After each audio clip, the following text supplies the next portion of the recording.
বন্ধুরা তোমরা সবাই কেমন আছো? তো বন্ধুরা আশা করি তোমরা সবাই ভালো আছো। শুক্লাজ বেঙ্গলি গণান্তে সবাইকে স্বাগত। তো বন্ধুরা আজকে আমি আরেকটা রেসিপি নিয়ে চলে এসেছি। আজকে আমি সয়াবিন দিয়ে আলু দিয়ে রান্না করব নিরামিষ। নিরামিষ বলতে পেঁয়াজ রসুন আদা দেব। তো বন্ধুরা এখানে আমি নুন দিয়ে সয়াবিনগুলো সিদ্ধ করেছি, দেখো খুব সুন্দর সিদ্ধ হয়েছে। আলুও সিদ্ধ করে নিয়েছি, চলো রান্না করে। তো বন্ধুরা আমি ফরচুন দিয়ে রান্না করছি। ফরচুন তেল দিয়ে, সয়াবিন ও ফরচুনের।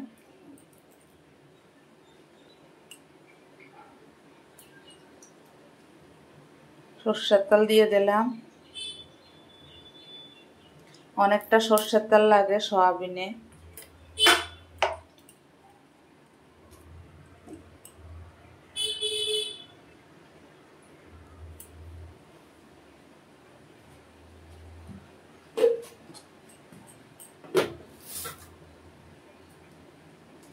শুকনো লঙ্কা দিয়ে দিলাম দুটো,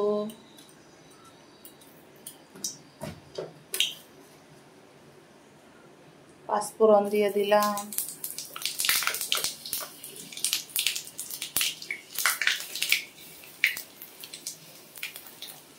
একটু সাদা জিরে ফোড়ন দিয়ে দিলাম,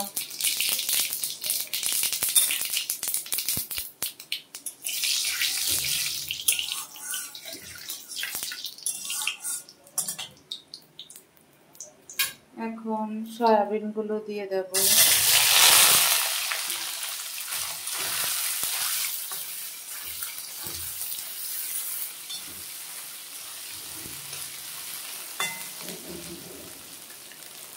সয়াবিন আলু দিয়ে দিলাম।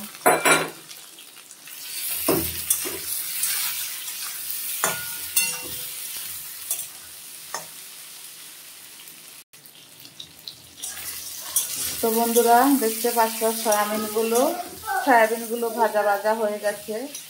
এখন আমি পেঁয়াজ রসুন আদা পেস্ট দিয়ে দিলাম।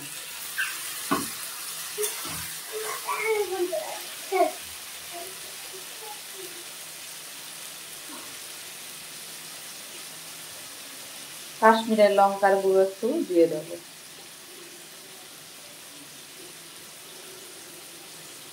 হলুদ দিয়ে দিলাম পরিমাণ মতো।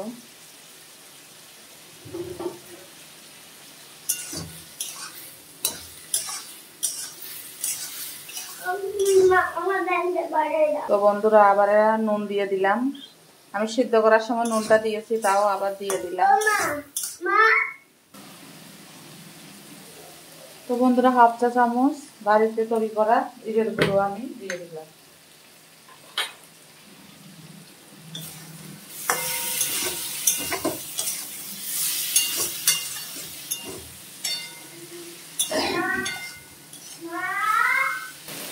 তো বন্ধুরা কষানো হয়ে গেছে, আমি এখন জল দিয়ে দিলাম।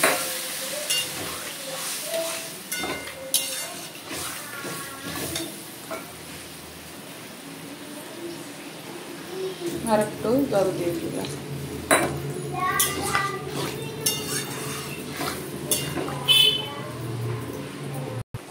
তো বন্ধুরা সয়াবিনের তরকারি হয়ে গেছে, এখন আমি নামিয়ে নেব, নামিয়ে পাতে।